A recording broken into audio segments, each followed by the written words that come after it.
Observe the mesmerizing scale of modern pastry art. Doomed, absolutely doomed to be delicious. Every year, more than 10 billion croissants are consumed worldwide, creating an enormous demand that requires highly scaled-up production.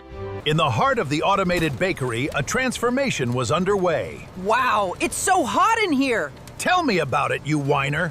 Gosh, I thought we were croissants! In this factory, a massive slab of dough is about to be cut, folded, and rolled into 3,600 croissants. Just a small fraction of the 400,000 produced here every single day. Producing perfect croissants at this scale is no simple task. It's a precise operation that constantly balances timing and temperature. Keep moving. We're going to the oven. But how are these delicate, buttery layers of dough transformed into the iconic pastry? To find out, we visited one of the largest croissant factories in the world. To take a closer look at how one of the world's most popular pastries is made. Though often seen as a symbol of French cuisine, the croissant actually has a rich history that many trace back to Austria. Regardless of its exact origins, today the croissant has become a popular breakfast staple around the world.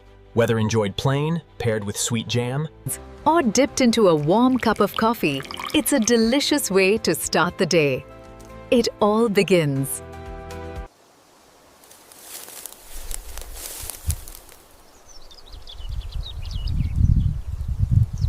Moisture levels, and weather conditions. When harvest season arrives in August, massive combine harvesters go to work. With wide headers and sharp blades, they cut the wheat stalks at the base. The rotating reel feeds the stalks into the machine, where a threshing system separates the kernels from the husks. Once separated, the wheat kernels are collected in large onboard storage tanks. When full, the kernels are transferred to waiting trucks through an auger system. From the fields, the trucks transport the wheat directly to the milling facility. Here, the wheat is unloaded onto underground conveyor belts that carry it to the cleaning and sorting area. Stones, dirt, debris, and foreign seeds are removed to ensure only clean wheat moves forward. The cleaned wheat is then stored in silos, where controlled temperature and humidity preserve its quality. Because protein levels vary between wheat varieties, mills often blend different types to create flour with the desired properties. In the first stage of milling, large roller mills crush the kernels, separating the soft white endosperm from the bran and germ. The flour then moves to the sifting stage. Sieves with varying mesh sizes separate coarse particles from the finer flour below. Typically, the flour must go through multiple cycles of grinding and sifting. After each pass, the fine particles are separated out, while the coarser material is sent back through the rollers for further milling. This process is repeated until the flour reaches the target particle size. Once it reaches a fine enough consistency, it is considered ready, fine enough to absorb liquids efficiently and blend smoothly during baking and cooking. Once delivered to the factory, the bags of flour move into the critical mixing stage. Inside massive industrial mixers, the flour is combined with milk, salt, sugar, powdered milk, and finally, butter. Powdered milk is used instead of fresh milk because it has been dehydrated, allowing it to act as a dry ingredient that offers better moisture control in the dough. Cold water is also added, especially during hot summer days, to keep the mixture at the ideal temperature. If the dough becomes too warm, the yeast may activate prematurely, and the butter can start melting, which would break down the desired dough structure. After sheeting, the dough is allowed to rest in a warm, carefully controlled environment. This resting phase activates the yeast. The entire mixture is kneaded for approximately 10 minutes. The mixer starts at a slow speed to fully develop a smooth, elastic dough. Once the dough reaches the desired consistency, it continues its journey along the factory's advanced conveyor system. Once the dough reaches the desired consistency, it continues its journey along the factory's advanced conveyor system. To maintain hygiene and prevent the dough from sticking to the surface, a thin layer of dry flour is evenly spread, creating a soft cushion for the dough to glide smoothly. Next, the dough passes through a series of multi-roller sheeters. A total of 16 rollers work in sequence, gradually flattening the dough into uniform sheets of consistent thickness. After sheeting, the dough is allowed to rest in a warm, carefully controlled environment. This resting phase activates the yeast, causing the dough to rise and form internal air pockets. Once the initial fermentation is complete, the dough undergoes a gentle degassing process to release some of the gas produced during fermentation. One of the key elements that give croissants their signature flavor and texture is the layer of butter laminated between sheets of dough. In a separate section of the factory, workers begin processing massive blocks of high-quality butter sourced from trusted suppliers. The factory uses European-style Bourramor butter with 83% fat content. Each 350-ounce block is cut into smaller portions before being fed into a mixer that softens and smooths the butter into a creamy, uniform consistency. During this stage, the butter is gently heated to its ideal temperature, making it easier to form uniform sheets. The soft butter is then extruded into a feeder, where it is prepared to be pressed into sheets. Next, the butter passes through a hydraulic press, which flattens it into thin, flexible sheets without raising the temperature. This ensures that both the butter and dough remain at similar temperatures, allowing them to laminate smoothly together. Operators carefully monitor and adjust the temperatures of both components to ensure perfect consistency during lamination. The butter sheet is placed in the center of the dough, and the dough's edges are folded over, fully enclosing the butter inside. Completing what's known as the butter lock. This step is critical for creating the croissant's signature structure of hundreds of alternating layers of dough and butter. Even, precise distribution of butter ensures that during baking, each layer puffs up evenly, resulting in the light, airy, and perfectly flaky texture that defines a well-made croissant. Quit complaining! They're gonna eat us! The ambient hum of the factory machinery and upbeat background music continues, showcasing the flawless mechanical rhythm. Next, the dough enters the lamination stage. With each fold and roll, the layers of dough and butter multiply. By the end of the process, each sheet contains a total of 24 precisely stacked layers of dough and butter. These alternating layers are what create the honeycomb-like structure and the crisp, flaky texture that define a perfectly baked croissant. Throughout the lamination process, maintaining strict temperature control is absolutely critical. Any deviation can compromise the entire batch. For example, if the butter is too cold, it may fracture into small shards and mix unevenly with the dough. Look out, the butter's shattering! Breaking the integrity of the layers. On the other hand, if the dough itself becomes too cold, the sheets may tear during rolling. Even a minor error in temperature or technique during lamination can ruin hundreds of croissants, sometimes up to 500 or 600, forcing the entire batch to be discarded for failing to meet quality standards.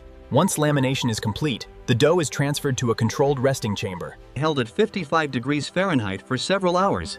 At this temperature, both the butter and dough remain pliable but do not ferment. This resting phase allows the butter to firm up while reducing the dough's elasticity, preparing it for the shaping process that follows. After the cold resting phase, the dough blocks, now containing layers of dough, butter, and dough, move on to additional rolling and stretching.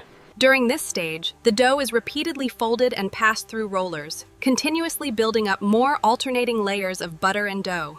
The lamination process is repeated multiple times, and by the end, each dough sheet contains up to 240 ultra-thin layers. A hallmark of a well-made croissant is the ability to clearly see these distinct, alternating butter and dough layers. A specialized roller then glides across the dough's surface, widening the sheet and ensuring a perfectly even thickness of about 1/5 of an inch. Once the dough reaches the target dimensions, a cutting machine slices it into long strips, each measuring 4 inches wide. Next, a specialized roller equipped with triangular blades slices the dough strips into evenly sized triangles. An automated system then separates and aligns the triangles in the same orientation, always positioning the base of each triangle facing forward. To streamline the rolling process that follows, the cutting speed is tightly controlled. Each triangle must be cut at precisely the right dough thickness to ensure consistent quality. Now ready for shaping, Each croissant triangle is weighed to ensure near-perfect uniformity. The factory allows for a maximum weight variation of just 0.1 ounces per piece, guaranteeing that among the 400,000 croissants produced daily, nearly every one is identical in size, weight, and shape. On the conveyor belt, a guiding bar keeps the triangles neatly aligned as they approach the rolling station. Here, an automated system carefully rolls each piece from the wide base toward the pointed tip, applying just the right amount of pressure to hold the shape without tearing the delicate layers of dough. Noodles. This ensures that every croissant maintains its classic crescent form. With this highly advanced production line, maintaining an impressive and remarkably consistent pace. Here we go again! Oh no, the oven! Beyond the traditional croissant, the factory also produces a variety of creative versions featuring different colors and shapes, offering consumers not only delicious flavors, but also visually striking and exciting new variations. Oh no, she likes it. Run for your lives. The specialized croissants are formed here with utmost precision. Watch where you're rolling. It's so fast, I can't keep up. Observe the precision as these unique pastries are formed. From the factory floor to the exquisite final creation, it is a blend of tradition and automation. The next stage brings the croissants into the proofing chamber, a carefully controlled environment filled with steam, where elevated temperature and humidity activate the yeast. Inside, the croissants proof for about 1 hour, allowing them to double in size. As the croissants warm up, moisture from both the butter and dough turns into steam, gently separating the layers and causing the pastry to rise. The more layers present, the more air pockets are formed. I feel so bloated. Help! We're expanding too fast, creating the light, airy structure that defines a well-made croissant. The proofing chamber is maintained at a steady 86 degrees Fahrenheit with 80% humidity. Throughout this phase, the yeast remains active, generating carbon dioxide gas that further expands the croissants. Proofing allows the laminated layers to gently stretch and create the necessary space for the thin, distinct layers to fully develop during baking. Before baking, each croissant is lightly coated with a glaze, most commonly a mixture of milk proteins and water, which gives the surface a smooth, shiny appearance once baked. Here it comes! I don't want to go in there, it's too hot, we're gonna burn! Next, the croissants enter the convection. Inside, hot air is evenly circulated through vents along both sides, with around 200 airflow adjustment points, ensuring consistent temperatures from top to bottom. As the heat rises, the croissants gradually expand, forming their signature honeycomb structure inside. The butter melts evenly between the dough layers, but remains trapped within the thin sheets. At the same time, the Maillard reaction begins, as proteins from the glaze interact with sugars in the dough, creating the croissant's crisp, golden brown exterior and irresistible buttery aroma. The ideal time to enjoy these pastries is once they've cooled to room temperature. Hey, watch it. We're cooling down. Excess steam has dissipated, and the flavors have fully balanced for the best possible taste. When sliced open, the croissant reveals its beautiful honeycomb interior. a key marker of quality. The crust should crackle with a crisp snap. Keep it moving, we got a schedule. Watch out for the oven. Estimates, while the interior remains soft, elastic, and smooth. After about 15 minutes of baking, the gold, which lasts for approximately 1 hour. Gentle suction cups lift each croissant onto a spiral cooling tower, where they gradually cool as they travel down to the base. Proper cooling is crucial. If packaged while still warm, the soft interior could collapse. Once fully cooled, quality control staff inspect each croissant, removing any that don't meet exact standards. These rejected pieces are often set aside to serve as meals for the factory's workers. In the packaging area, the croissants are loaded onto conveyors, wrapped in protective cellophane, and sealed with heat to preserve their freshness. The highly efficient production line can fully package up to 50,000 croissants per hour. You call this organized. It's a silver tsunami. Each week, over 2 million perfectly baked pastries leave the factory. Ready to be enjoyed by customers around the world. This is wonderful. Get me out of here. The next time you bite into a croissant, take a moment to appreciate the precision, care, and craftsmanship behind every flaky, golden layer. Thanks for watching, and we'll see you in the next episode.